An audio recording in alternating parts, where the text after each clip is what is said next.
Hi, this is Scott Garibay, and I am going to be talking today about The Eye of Minds. And it is book one in the Mortality Doctrine series, which is a teenage science fiction series by James Dashner. And this series is done by the guy who actually did the Maze Runner. All right. Now, actually, I was not a super fan of the Maze Runner. I read it, just really didn't dig it that much. So why did I give this book a chance? Why did I read another James Dashner novel? Well, the reason is I am fortunate to use Overdrive.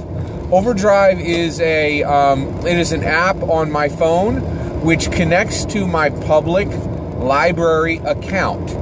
And they have just a huge thousands of electronic books, and this was an audiobook. So I listened to James Dashner's The Eye of the Mind. So I got it for free through Overdrive, and it was a very professionally done audiobook, extremely well read.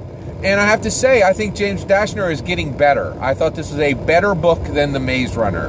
So, and actually, you know, for a free book that I got to listen to as an audiobook, I was quite entertained and I enjoyed it. It had some really neat concepts in it, and I liked it, right? And I also like the idea that James Dashner, you know, he hit with The Maze Runner, did as much as he could with that series, and is trying to perfect his craft and trying to get to be a better writer and a better storyteller. And I think he's right along the way. So that's great. And so let me tell you a little bit about the Eye of the Mind. This has spoilers all over it. All right, so just be aware of that. So my review is going to have spoilers all over it. All right, the story is about a young man named Michael, and Michael is he's a rich kid, has money. His parents often travel, and he has a lady named Helga, who is his his guardian, right? So while his parents are away traveling, Helga takes care of him. Now he's a young man. He's about 16 or 17. I believe he's in high school. And what happens is he's a gamer, right? So, and this takes place in the future, like about 100 years from now. And the gamers at this time use what are called coffins, which is, so they go into, you know, full virtual reality mode, kind of, you know, get into these coffins. The coffins actually, like, give them sustenance through an IV tube, you know, put them into, like, a weird state between consciousness and unconsciousness, which is really quite interesting. And so, at that point, you know, it's really kind of interesting. He begins to do all this kind of gaming. Well, so he is a gamer, and he has these guilds and different games he plays. He has a friend. I believe he has two friends, Sarah, and there's another friend who I believe his name is John. So Sarah is, you know, his friend, and John, they're like his gamer buddies as well. But he doesn't know either one of them in reality, right? So they just need to. They just know each other through the net, essentially the internet. So basically, it jumps off from there, and what happens is he is sidelined by some people who are yeah, that's right. He's sidelined by like these government officials, and they take him away and they say, "Hey, listen, we need you to play this really important game for us."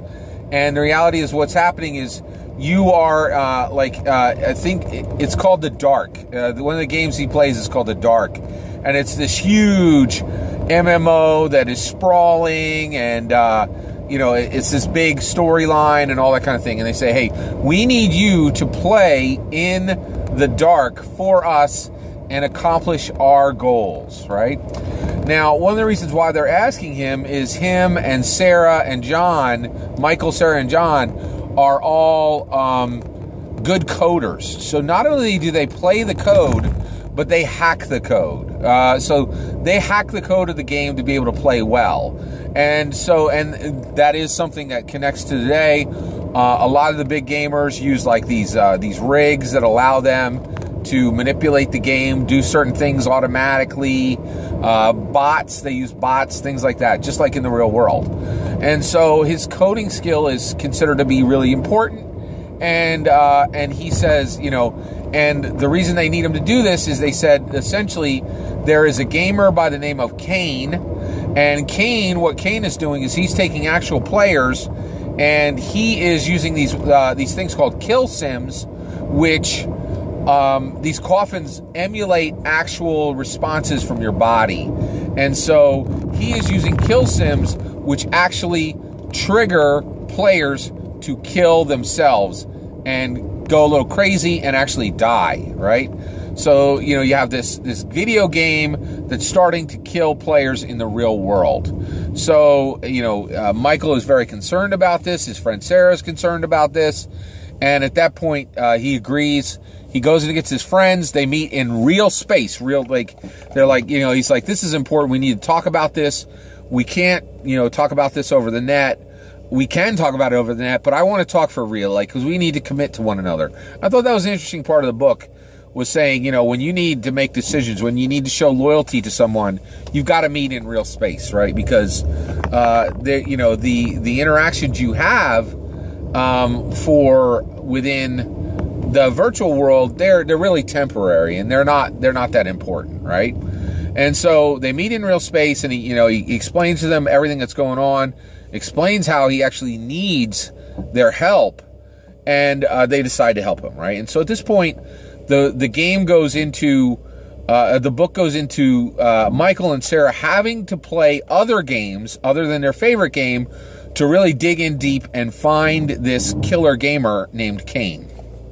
Well, as they start to investigate, they start to realize that there's all kinds of different things that are out there. One of the things that's interesting is one of the oldest games, on this old game that only, like, you know, real old grognards play, that has bad graphics, is where a lot of the clues are. And it's where the serious community of really good coders and people who really know their stuff is in this old game, this old war game. It's almost like a World War II game. And so they spend a lot of time just grinding there and dying over and over and over again, and dying in this game. Now, their coffins emulate this pain for them in a way that it really needs to, you know, like they feel each of these deaths, right? They finally find out that Kane is probably not a gamer, right? That Kane is something else, but they're not sure what else.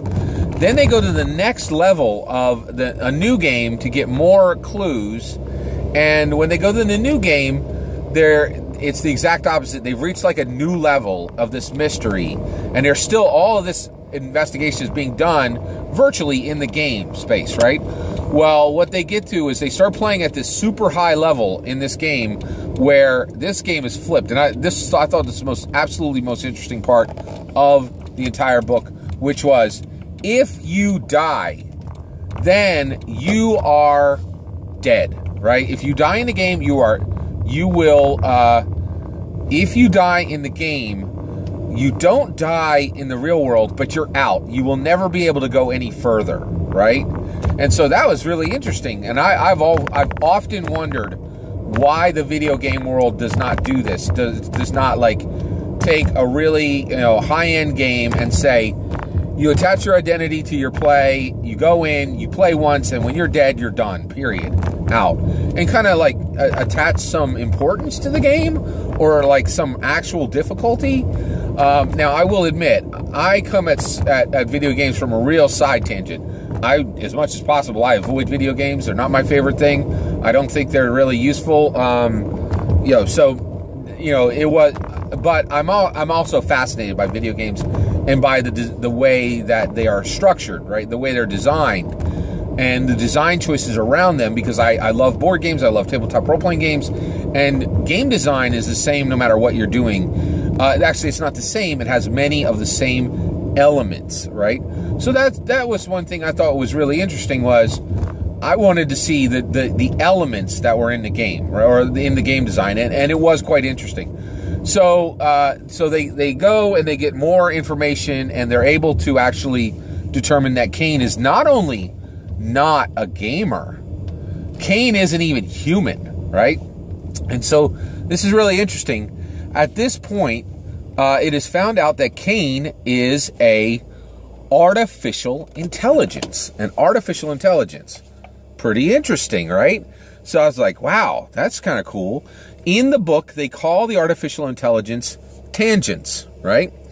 So the tangent is, what the tangent is specifically is it's an artificial intelligence in that world. And once Michael knows this, his friend John has already been cut out. He's already like lost out of the game. And then finally there's a scene where Sarah loses out of the game, and it's just Michael going to the very end to fight Kane on his own and kind of defeat Kane so that Kane can't hurt any more gamers in the real world. Well, he finally gets to Kane, and Kane says, "Hey, it's great that you're here. I'm really glad we're going to have our battle showdown. Let's do it, all right?" And he says, "But before we do that, I got to tell you a few things, Michael." And so he has this long, weird speech with him, and he's like, "Hey, you think you know everything that's going on, but you don't really know the full story here. And when you know it, you're probably not going to want to fight. And actually, I'm just going to sideline this entire fight, and just give me one day. And once, that's done, then you'll fully understand why." Right? And at that point, there's kind of a skirmish between them, but they don't really have a decisive battle. Neither Kane nor Michael dies, and Michael comes out of his coffin and goes and looks in the mirror. And Kane had been telling him, when you come out of this game and you just stop for 1 minute to realize what's happening, you're going to realize your world has changed. And at that point, the book says, "Hey, guess what? Michael is a tangent. Michael is not human." I was like, what? That was a big reveal. It was a really cool twist at the end. Thought it was really interesting. It actually made sense within the structure of the book. I am interested in seeing book 2 of the mortality doctrine. Very, very interesting book. I enjoyed it. It was very good. I definitely recommend it, especially if you can get it for free, or if you are a real big if you are a novel reader and a video game player, it's a great book. So James Dashner's Eye of the Minds, I would give it 4 out of 5 stars. Really enjoyed it.